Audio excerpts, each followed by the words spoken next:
The MCU, where do they go from here?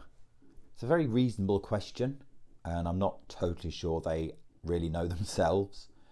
Endgame was the culmination of the first few phases, 11 years and 22 films, and one or two duds amongst them, for the most part, really entertaining movies. But Endgame is a full stop.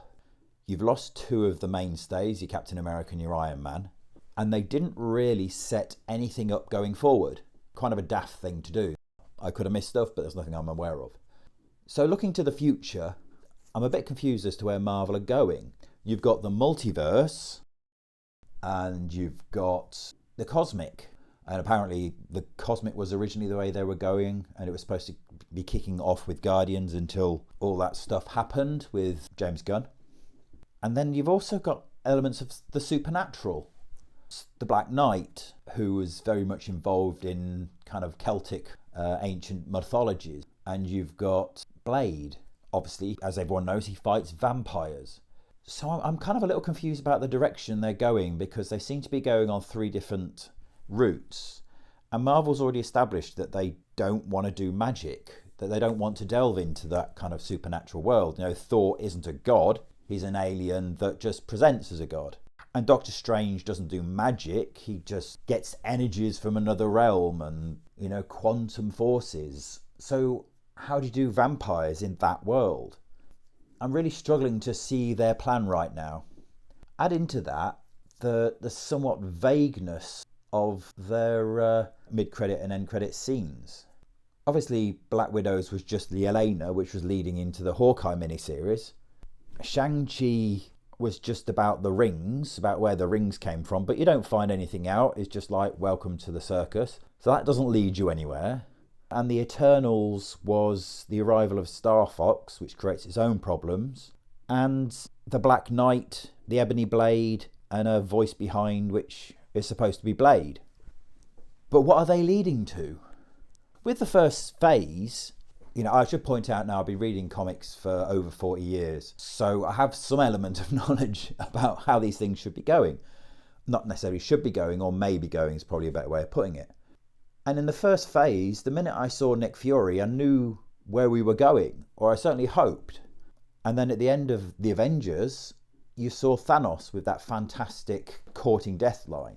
So I had a vague idea where they were going with that. I didn't know they'd actually go that route, but obviously I kind of knew what we were building to, I knew where we were going. And most of the end credit scenes have kind of had some sense of what's happening next and where we're going to next. So I know lots of people criticise that. They say it's Marvel, kind of every film is just a lead to the next film. But I guess that's the thing about a cinematic universe, is that they have to all be connected.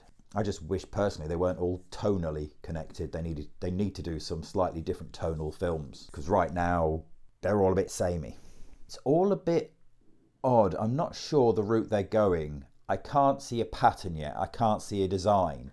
It feels a little bit like they're throwing everything together and hoping it comes out with something.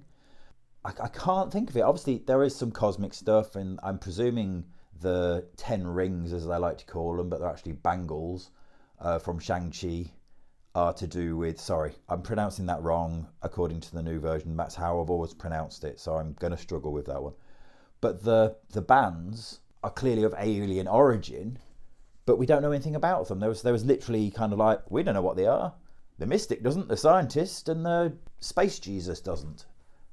So literally nothing. It just feels like they don't have a plan. It just feels like they're meandering along. They had a rough idea. That got thrown out when James Gunn kind of got thrown out. And now they're almost like they're winging it. Obviously, they do have their agenda with the message, which they are pushing quite massively, which is really quite damaging to their brand. And just point out, when I talk about the message, I'm not necessarily talking about diversity in the films. I'm talking about everything that comes with that. And I'll do a video on that, on my opinion on that anyway. They've gone from a position of having this run of films that were must-see almost, to the extent that Captain Marvel actually got people watching it, to a situation where, why should I bother watching these Marvel films now? I could have quite happily missed the Eternals and it wouldn't have had a great impact. Not yet, it might be further down the line. I could have missed Shang-Chi, no big deal. I could have missed Black Widow because she's dead, so it didn't matter. And obviously Spider-Man, I don't know where that's going, because that's kind of Sony's now. Although I believe Tom Holland's going to appear in a few more Marvel films, it's confusing to me. I'm just not sure where they're going. So if you wanted conclusions, this isn't the video for that. I'm just expressing a degree of frustration, I suppose, that such a tightly woven plan that had some deviations from it should then end and fall into what feels like make it up as you go along, as long as it fits the agenda. The unfortunate thing they've got also is that 3 of the last 4 films have been really quite substandard by Marvel standards. Black Widow, bottom third, bottom quarter probably. Shang-Chi, bottom half. Eternals, the very bottom. And most of the series have been a bit lackluster. Well, I say that, I enjoyed WandaVision up to a point. I enjoyed Loki, but it was very heavily agendaed. And I really enjoyed Hawkeye. So again, I'll do a video about that. But yeah, just a lack of direction, I feel, at the moment. And hopefully the next film will give us some guidance about what the actual plan is and where we're going. But until then, I'll keep watching, ever hopeful. I'll leave you with this. Just a quick reminder that my comic Marked, a 228-page graphic novel, is available from Indiegogo. The link is in the description below. I'd love your support. Thank you very much, and peace out.